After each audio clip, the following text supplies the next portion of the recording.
আর অপরাধী হয়ে কিন্তু কেউ জন্ম নেয় না, মানুষ পৃথিবীতে আসার পরেই তারপর অপরাধী হয়। আসসালামু আলাইকুম। দিগন্তের বার্তা 24.com এর আজকের আয়োজনে সবাইকে শুভেচ্ছা ও অভিনন্দন। সুপ্রিয় দর্শক, দিগন্তের বার্তা 24.com এর আজকের বিনোদন আড্ডায় স্বাগত জানাচ্ছি আমি সাবিহা, এবং আমার সাথে আজ উপস্থিত আছে আইন বিভাগের একজন ছাত্র এবং নাট্যকর্মী সিরাজুল ইসলাম বাপ্পি। দর্শক, চলুন পরিচয় হই তার সাথে। দিগন্তের বার্তা 24.com এর আজকের বিনোদন আড্ডায় আপনাকে স্বাগত জানাচ্ছি। কেমন আছেন? জি আলহামদুলিল্লাহ ভালো, আপনি কেমন আছেন? আমিও বেশ ভালো আছি। আর শুরুতেই আপনার কাছে জানতে চাইবো, যেহেতু আপনি একজন আইন বিভাগের ছাত্র, তো আমাদের সকলের আইন জানাটা কেন জরুরি এই সম্পর্কে যদি একটু বলতেন। জি ধন্যবাদ সাবিয়া। যেহেতু আমাদের সমাজ বর্তমান প্রেক্ষাপটে আমাদের সকলেরই আইন জানাটা খুবই জরুরি, কেননা আমাদের আইন সম্পর্কে যদি আমাদের জ্ঞান না থাকে, বিষয়টা হয়ে যায় কিরকম জানেন, আপনি যখন অন্ধকার রাস্তায় হাঁটবেন তখন কিন্তু আপনি রাস্তা দেখবেন না, কিন্তু যখন আপনার হাতে একটা টর্চ লাইট থাকবে তখন কিন্তু আপনার রাস্তাটা স্মুথলি পার হতে পারবেন। ওই টর্চ লাইটটা হচ্ছে আপনার আইন সম্পর্কের জ্ঞান। তো সুতরাং আপনার আইন সম্পর্কে জ্ঞান থাকাটা খুবই জরুরি। দ্বিতীয় কথা হচ্ছে আপনার নিজের অধিকার, সামাজিক অধিকার, রাজনৈতিক অধিকার, এই সব কিছু সম্পর্কে আপনাকে জ্ঞান থাকার জন্য আপনার আইন সম্পর্কে জ্ঞানটা খুবই জরুরি। ঠিক আছে। আরেকটা বিষয় হচ্ছে আমাদের দেশের যে সার্বিক পরিস্থিতি, এই পরিস্থিতির ক্ষেত্রে তো এই আইন যাদের জানা আছে তাদের জন্য এটা খুবই উপকারী, কিন্তু যারা আইন সম্পর্কে জানা নেই ওরা কিন্তু দেখবেন পদে পদে বিভিন্নভাবে তারা হ্যারেস হচ্ছে। সুতরাং আমাদের সকলেরই উচিত আইন সম্পর্কে জ্ঞান ধারণ করা, যেটা শুধু আপনার নিজের ব্যক্তিগত নয়, সামাজিক এবং রাজনৈতিকভাবে সব দিকে আপনি সেটাকে অ্যাপ্লাই করতে পারবেন। ধন্যবাদ। এবার আপনার কাছে জানতে চাইবো, একটা প্রবাদ আমরা শুনেছি যে আইনের চোখ অন্ধ। তো এই বাণীটি বা এই উক্তিটি কেন উঠে এসেছে বা কেন বলা হয়ে থাকে যদি বলতেন। জি ধন্যবাদ। আসলে এই প্রবাদটার দ্বারা বোঝানো হচ্ছে আপনার আইন যখন বিচার করে সে জাত পাত নির্বিশেষে সবকিছুই একদিকে রেখে সবার জন্য সমানভাবে সে রায় দেয়। যেমন এখন যদি মনে করেন একটা এমপি ছেলে যদি অন্যায় করে, তার জন্য যে ধারায় যে শাস্তি দিবে, ঠিক একইভাবে একজন নিম্ন শ্রেণীর সন্তান যদি অন্যায় করে তার জন্য ঠিক একই ব্যবস্থা, শাস্তির ব্যবস্থা রয়েছে। তো মূলত বিষয় হচ্ছে, আর যে আমরা যখন কোর্টে যাই খেয়াল করবেন একটা প্রতিমা আছে, প্রতিমার চোখে কিন্তু কাপড় বাঁধা থাকে, ঠিক আছে, আর হাতে একটা দাড়িপাল্লা। এই দাড়িপাল্লার যে সমতা আছে ওটা দ্বারা বোঝাচ্ছে আইন সবার জন্য সমান। আর যেটা আপনার মানে চোখে কাপড় দিয়ে বাঁধা আছে ওটা দ্বারা বোঝাচ্ছে আমি অন্ধ, আমি দেখবো না সে কোন লেভেলের, আমি দেখবো না তার পরিচয় কি, আমি দেখবো না সে কোন পর্যায় থেকে এসেছে, আমার চোখে সে অপরাধী, তাকে আমি সেইভাবে যাচাই করব। মানে বিষয়টি এমন যে আইনের চোখে সবাই সমান, সে যে পর্যায়ে থাকুক না কেন, যে পর্যায় থেকে উঠে আসুক না কেন, এটাই। জি অবশ্যই।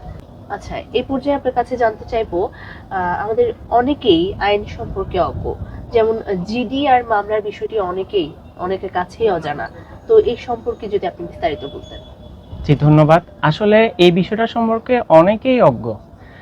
দেখা গেল সাডেনলি আপনাকে পুলিশ ফোন করে বলল যে আপনি থানায় আসুন, তখন দেখা গেছে ওই আপনার যাকে ফোন করে সে খুবই আতঙ্ক হয়ে যায় যে আমার নামে মামলা হয়েছে না জিডি হয়েছে, সে আসলে বুঝতে পারে না। আসলে মূলত জিডিটা বলতে বোঝাচ্ছে জেনারেল ডায়েরি। এটা দ্বারা বোঝানো হচ্ছে কি, আপনি কোনো একটা বিপদে আছেন বা আপনার একটা সমস্যা হচ্ছে, আপনি সেটা থানায় অবগত করছেন। যেমন আপনাকে যদি কেউ হুমকি দেয়, আপনি থানা গিয়ে তার বিরুদ্ধে একটা জেনারেল ডায়েরি করে নিতে পারবেন, এটা হচ্ছে জিডি। আর মামলা হচ্ছে যদি আপনার নামে মামলা হয়ে যায়, মানে কি আপনি অপরাধ করছেন, এখন আপনার বিরুদ্ধে মামলা করছে, তখন আপনি এই মামলাটা উইথড্র করার জন্য বিজ্ঞ আইনজীবী ধরে কোর্ট থেকে জামিন নিয়ে আপনাকে সেটা থেকে উঠে আসতে হবে। ঠিক আছে। তো অনেকেই কিন্তু এই জিনিসটা নিয়ে একটু কনফিউশনে থাকেই।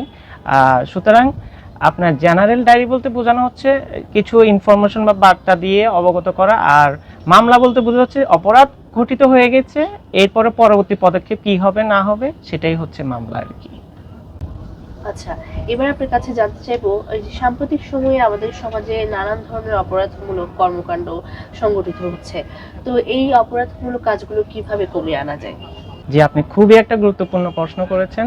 আসলে বর্তমানে চারিদিকে সামাজিক যে পরিস্থিতি দেখা যাচ্ছে, কম বয়স থেকে শুরু করে বৃদ্ধ বয়সে সবাই অপরাধে সংগঠিত হচ্ছে। এখানে মূলত কথা হচ্ছে, আপনি অপরাধটা চাইলেও আপনি একা কোনোভাবে এটা নিরাময় করতে পারবেন না বা কমিয়ে আনতে পারবেন না। এটাকে রুট লেভেল থেকে আপনার পরিবর্তন করতে হবে। রুট লেভেলটা হচ্ছে কোথায়? আপনার পরিবার। আপনার সন্তানকে যখন আপনি বড় করছেন, কিভাবে বড় করছেন, তাকে পারিবারিক আদব কায়দা আপনি কি দিচ্ছেন, বাসা থেকে যখন সে বের হচ্ছে সে তার বন্ধু বান্ধব, মুরব্বী, পাড়া প্রতিবেশী তাদের সাথে কেমন ব্যবহার করছে, এই জিনিসটা কিন্তু পরিবার থেকেই শিক্ষাটা দেওয়া উচিত। আর অপরাধী হয়ে কিন্তু কেউ জন্ম নেয় না। মানুষ পৃথিবীতে আসার পরেই তারপর অপরাধী হয়, জন্মগতভাবে কেউই কিন্তু অপরাধী না। সুতরাং সে যাতে অপরাধী না হয় তাকে ওইভাবে ছোট থেকে বড় করতে হয়। আর বিশেষ করে আরেকটা বিষয় হচ্ছে, আপনার পরিবেশের অনেক কিছু বিষয় আছে, যেমন আপনি একা ভালো কিন্তু আপনার ওই এলাকার পরিবেশটা এমন অবস্থা প্রতিনিয়ত সেখানে আপনার অপরাধ সংগঠিত হচ্ছে, তখনই কিন্তু আপনি চাইলে দেখা গেছে আপনার সন্তানকে অপরাধ থেকে আপনি সেফ রাখতে পারবেন না, কারণ ওই পরিবেশের প্রভাবটা তার উপরে পড়বে। সুতরাং শুধু আপনি নিজে একা নিজের সন্তানের কথা চিন্তা করলে হবে না, আপনাকে আপনার প্রতিবেশী, সামাজিক যারা একসাথে আপনার বসবাস করছেন সবাই একে অপরকে এই বিষয়ে সচেতন করতে হবে, যাতে করে সন্তানদেরকে ওইভাবে ছোট থেকে বড় করতে পারে। ঠিক আছে। আরেকটা বিষয় হচ্ছে প্রাতিষ্ঠানিক শিক্ষা। প্রাতিষ্ঠানিক শিক্ষায় দেখা গেছে আমরা শুধুমাত্র একাডেমিক শিক্ষাগুলোই কিন্তু দিয়ে থাকি। ওখানে কিন্তু উচিত যে সন্তানদেরকে বর্তমান প্রেক্ষাপটে যে অন্যায় অবিচারগুলো হয় বা কিভাবে একটা, যেমন দেখেন কিশোর গ্যাংয়ের উৎপাত অনেক বেড়ে গেছে, তো এটা কেন বেড়ে যায়? আসলে ওদেরকে ওইভাবে ওই শিক্ষাগুলো দেওয়া হয় না। সুতরাং এদের ক্ষেত্রে আপনার উচিত, আপনার না আমাদের সকলের উচিত, যখন তারা বাচ্চা থাকে তখনই ওদেরকে আস্তে আস্তে করে এই অপরাধ সম্পর্কে, যাতে করে যারা অপরাধে জড়িত না হয় তাদেরকে আস্তে আস্তে ওদের মাইন্ড প্রিপারেশনটা ওইভাবেই নেওয়া উচিত। আমি শুধু কেরিয়ার পিছনে দৌড়ালে হবে না, আমি যে বসবাস করতেছি আমার পরিবেশ কেমন, আমার প্রতিবেশী কিভাবে চলতেছে, তারা কিভাবে চলাচল করতেছে, ওগুলো সবকিছু আমাদেরকে খেয়াল রাখা উচিত। ইভেন কি এইসব বিষয় নিয়ে আমাদের আওয়াজ তোলা উচিত এবং অন্যায় দেখলে প্রতিরোধ করা উচিত। ধন্যবাদ। অসংখ্য ধন্যবাদ আপনাকে। আমরা আপনার কাছ থেকে আইন বিষয়ক নানা তথ্য জানতে পেরেছি। তো সর্বশেষ আপনার কাছে জানতে চাইবো, দিগন্তের বার্তা 24.com এর দর্শকদের উদ্দেশ্যে যদি আপনি কিছু বলতেন। জি, ধন্যবাদ। প্রথমত আমি দিগন্ত বার্তা 24-কে ধন্যবাদ জানাতে চাই যে স্টুডিও ছেড়ে তারা এরকম একটা ন্যাচারাল পরিবেশে, মানে এত সুন্দর একটা আবহাওয়ার মধ্যে অনুষ্ঠানটা করছে। আর আরেকটা বিষয় হচ্ছে, হ্যাঁ, দিগন্ত বার্তার জনপ্রিয়তা আসলে খুব ভালো। আমি দেখেছি তারা দীর্ঘ আজকে 15 বছর ধরে এই পদযাত্রায় তারা সত্যের পথেই আছে, সবসময় সঠিক তথ্য দিয়েই তারা সহযোগিতা করছে এবং তারা সবসময় যে অথেন্টিক নিউজগুলো সেগুলোই কিন্তু প্রকাশ করছে।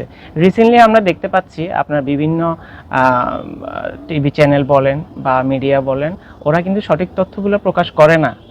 মাশাআল্লাহ, দিগন্ত বার্তার প্রত্যেকটা নিউজ খুবই অথেন্টিক, ইভেন কি তাদের পদযাত্রা থেকে শুরু করে এখন পর্যন্ত তাদের যে রেপুটেশন আমার খুব ভালো লেগেছে। আর ধন্যবাদ দিগন্ত বার্তাকে এভাবে এত সুন্দর পরিবেশে এই আয়োজনগুলো করার জন্য। ধন্যবাদ। অসংখ্য ধন্যবাদ আপনাকে। দর্শক, আজ এ পর্যন্তই। এর মধ্য দিয়ে শেষ হয়ে গেল দিগন্তের বার্তা 24.com এর আজকের বিনোদন আড্ডা। দর্শক, বিদায় নিচ্ছি আমি সাবিহা। দেখা হবে আবারও নতুন কোনো অতিথিকে সাথে নিয়ে নতুন কোনো আয়োজনে। সেই পর্যন্ত সবাই ভালো থাকুন, সুস্থ থাকুন এবং দিগন্তের বার্তা 24.com এর সাথেই থাকুন। আল্লাহ হাফেজ।